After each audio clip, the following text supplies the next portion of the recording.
Assalamualaikum warahmatullahi wabarakatuh. Halo teman-teman semua, selamat datang di video ini.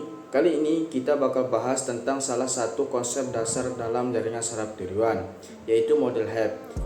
Ini adalah konsep mempelajari sederhana tapi penting banget buat dipahami. Sebelum masuk ke model-model AI yang lebih kompleks, izinkan saya perkenalkan diri terlebih dahulu. Nama saya Indra Kusnandar dengan NIM 2201010156 dari kelas B. Selanjutnya kita masuk ke pembahasan dasar DST. Nah, sebelum kita masuk ke model HEP-nya, kita perlu paham dulu apa itu jaringan saraf tiruan atau JST. JST itu adalah sistem komputasi yang meniru cara kerja otak manusia. Di dalamnya ada neuron-neuron buatan yang saling terhubung dan bekerja dalam lapisan untuk menyelesaikan tugas kayak klasifikasi gambar, prediksi data, atau rekomendasi konten. Selanjutnya itu kita bakal masuk ke dalam HEP. Model HEP ini dikenalkan oleh Donald Hebb tahun 1949. Prinsipnya simpel banget tapi powerful. Neuron yang aktif bareng akan memperkuat koneksi satu sama lain, atau istilahnya itu neuron that were together. Artinya kalau dua neuron sering aktif barengan, hubungan di antara mereka akan makin kuat. Nah, prinsip ini yang jadi dasar pembelajaran dalam JST. Adapun keterkaitannya, walaupun JST zaman sekarang udah pakai algoritma yang lebih kompleks kayak backpropagation, prinsip dari model HEP ini masih relevan. Intinya, proses pembelajaran itu tentang memperkuat hubungan antar neuron berdasarkan pengalaman atau data yang masuk. Selanjutnya itu kita masuk ke algoritmanya atau rumusnya. Di sini yang pertama itu perbaiki bobot dan bisnis. Rumusnya itu delta W1 sama dengan X1 dikali Y, delta B sama dengan Y. Terus selanjutnya itu perbaiki bobot menurut persamaan, di mana W1 baru sama dengan W lama ditambah delta W1. Nah, B baru sama dengan B lama sama ditambah delta B bias. Di sini ada X-nya, maksudnya X-nya itu input vektornya, W-nya itu bobot, B itu bias, nah Y itu target, dia tuh nak target. Nah, di sini tentukan nilai Vn untuk target binernya. Vn sama dengan mempunyai nilai 1 jika n-nya itu lebih besar dari 0. Sedangkan Vn mempunyai nilai 0 jika n-nya itu lebih kecil dari 0. Nah, untuk rumus untuk target bipolar, yang dimana Vn ini bernilai 1 jika n-nya itu lebih besar dari 0. Sedangkan selanjutnya itu Pn bernilai min 1 jika n-nya lebih kecil dari 0. Nah, seterusnya itu jika Vn sama dengan D atau enggak target, maka jaringan HEP mengerti pola yang dimaksud.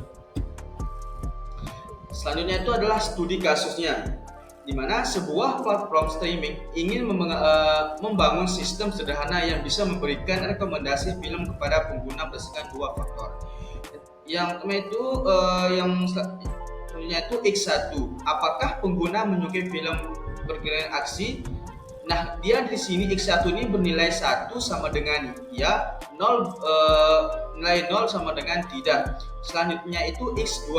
Apakah pengguna suka film dengan rating tinggi atau lebih besar dari 8? Nah, di sini bernilai 1 sama dengan iya, 0 sama dengan tidak. Nah, seterusnya tuh B atau enggak bias, dianggap selalu bernilai 1 untuk menjaga kestabilan sistem. Target atau I, apakah sistem merekomendasikan film tersebut? Dia mempunyai nilai 1, direkomendasikan. Jika nilainya 0, maka tidak direkomendasikan. Nah, di sini adalah kita menggunakan fungsi n dengan input biner, dan di mana di sini X1 ini dia mempunyai beberapa rumus, yaitu X1, X2, bias atau enggak B, target atau Y. Nah, di sini mempunyai 4 data. Nah, di mana di data pertama di bagian X1 ini mempunyai nilai 0. Nah, di bagian X2 ini mempunyai nilai 0, di bias mempunyai nilai 1, dan di Y mempunyai nilai 0. Nah, sedangkan di data 2 di bagian X1 dia mempunyai 0, di X2 mempunyai 1, bias mempunyai nilai 1, dan target atau Y mempunyai nilai 0. Sedangkan di data 3 di bagian X ini mempunyai nilai 1, X2 mempunyai nilai 0, di bagian bias mempunyai nilai 1, dan target mempunyai 0. Sedangkan di target 4 di sini dia mempunyai nilai masing-masing 1 dari X1, X2, bias, dan target. Nah, selanjutnya kita bakalan hitung nilai dari rumusnya itu perbagi bobot dan bias, di mana delta Lui ini sama dengan X1 dikali Y, dan nilai dari delta B ini tetap adalah Y. Nah, kita coba mulai. Di sini kita bakalan mencari nilai dari masing-masing keempat data dari bagian delta W1, delta W2, dan delta bias. Nah, kita bakalan kali dari X1 dikali Y, berarti yang 0 ini dikali dengan 0 ini sama dengan 0 kali 0 sama dengan, maaf terlalu besar, kita hapus dulu.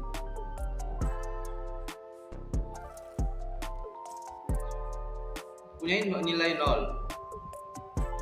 Nah, selanjutnya yang di data di bagian X2 ini, di bagian kita mencari nilai dari delta W2 dari perkalian X2 dikali Y, berarti 0 kali 0 sama dengan 0. Nah, terus kita akan mencari nilai dari delta biasnya, di mana itu adalah Y. Nah, Y ini mempunyai nilai 0, berarti kita tetap taruh nilai 0 di sini.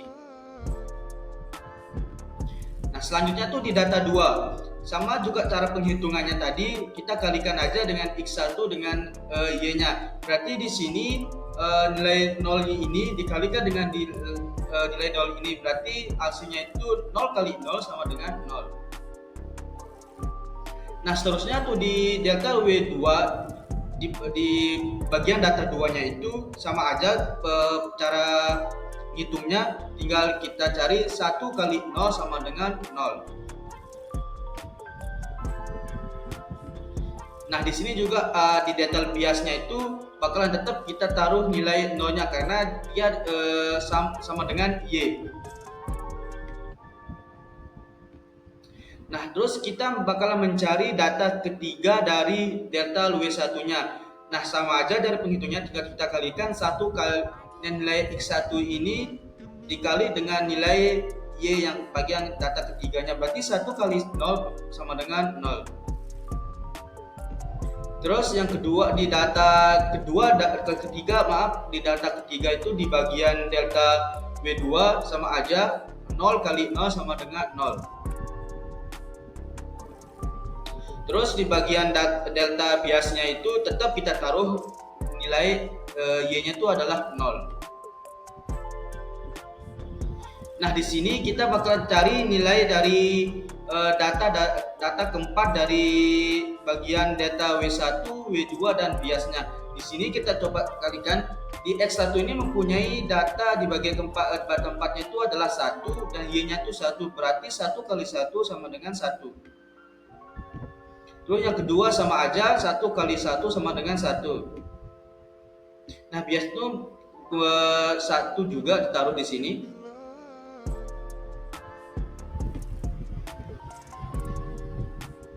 Nah, maka hasilnya kayak gini. Maka hasilnya dari perkalian dari X1 dan Y-nya itu adalah delta W. Kita udah menemukan nilainya.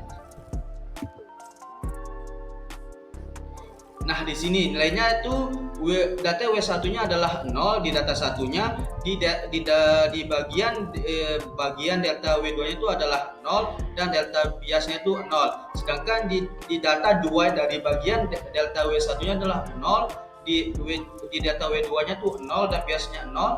Nah, sampai di data ketiga itu 0.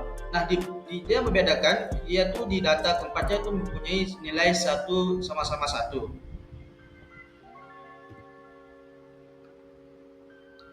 Nah, kita bakalan mencari nilai dari W1, W2, dan bias.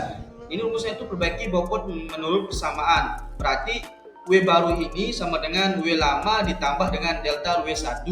Nah, B baru sama dengan B lama ditambah dengan delta bias. Berarti di sini nilai inisialisasinya itu adalah 0. Di bagian W1 adalah 0, W2-nya 0 adalah bias. Berarti kita disuruh mencari data pertama dari W1 ini. Nah, tinggal kita tambah aja 0 ditambah delta W1 ini nilai inisialisasinya 0 ditambah dengan delta W1 0 sama dengan 0. Sorry, kita hapus dulu terlalu besar.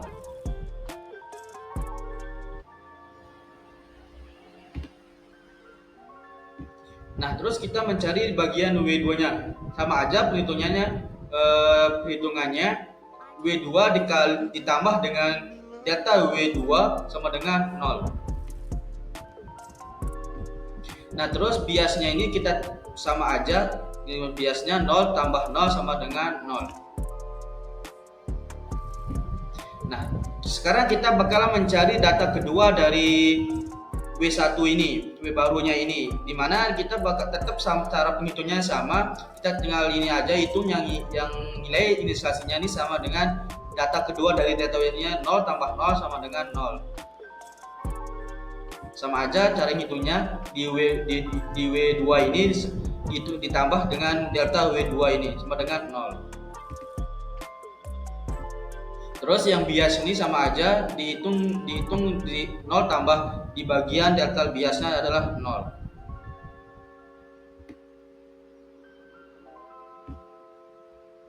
Nah, terus kita mencari nilai dari data ketiga dari W1, W2 dan bias. Nah, di sini sama aja perhitungannya 0 ini ditambah dengan data ketiga dari data W1 nya adalah 0. Berarti 0 tambah 0 sama dengan 0. Sama juga cara penghitungannya, W2 ini sama yang ini 0 tinggal ditambah aja, 0 tambah 0 sama dengan 2. 0. Sama juga yang di bagian bias ini ditambah dengan 0 sama di bagian ini 0, berarti 0. Nah, di sini kita bakal cari data keempat dari W1, W2 dan bias ini. Nah, sama aja perhitungannya, tinggal ditambah aja. Tapi ini bakalan ada, ini kan tadi 0 semua nilainya. Dan di data keempat punya nilai 1. Maka W1 ini 0 ditambah dengan data di bagian ininya ini, di delta W1 nya adalah 1. Berarti 0 tambah 1 sama dengan 1. Sama juga di bagian W2 nya itu 0 tambah 1 sama dengan 1. Sama juga di bias hasilnya 1, 0 tambah 1 sama dengan 1. Nah, kita sudah menemukan nilai dari W1, W2 dan bias ini. Nah, bisa kita lihat di sini kita sudah menemukan nilai-nilainya. Di sini di mana W1 ini mempunyai nilai 0, W2 punya nilai 0, B ini mempunyai 0 dari perhitungan yang tadi antara W1 ditambah dengan data pertama dari delta W1. Hasilnya adalah 00. Selanjutnya kita masuk ke penjelasan pengujiannya.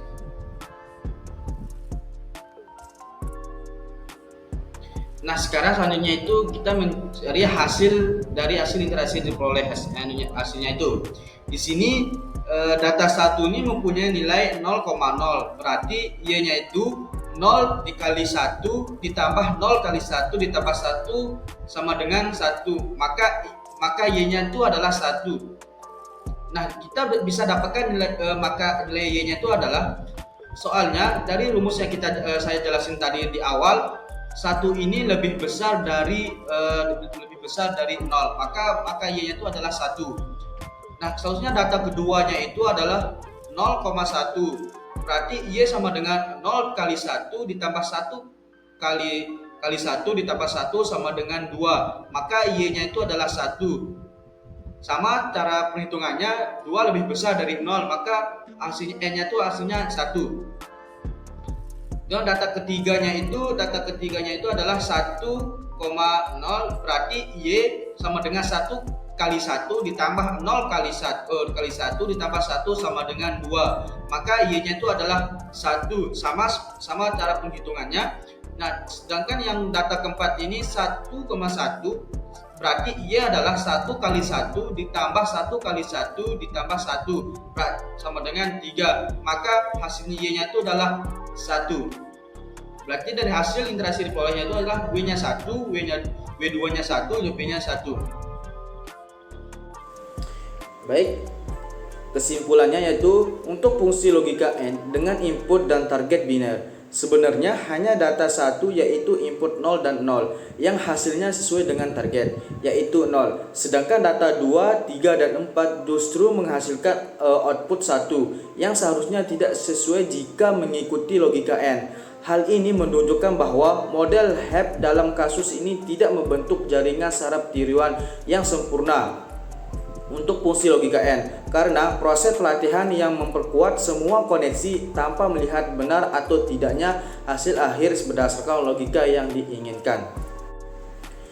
Oke, jadi itu tadi penjelasan lengkap tentang model HEP, mulai dari teorinya, algoritmanya, studi kasus rekomendasi filmnya, sampai contoh perhitungannya. Mudah-mudahan video ini bisa menambah pemahaman kalian soal pembelajaran dasar di jaringan saraf tiruan. Sekian dari saya, mohon maaf kalau ada kesalahan. Assalamualaikum warahmatullahi wabarakatuh.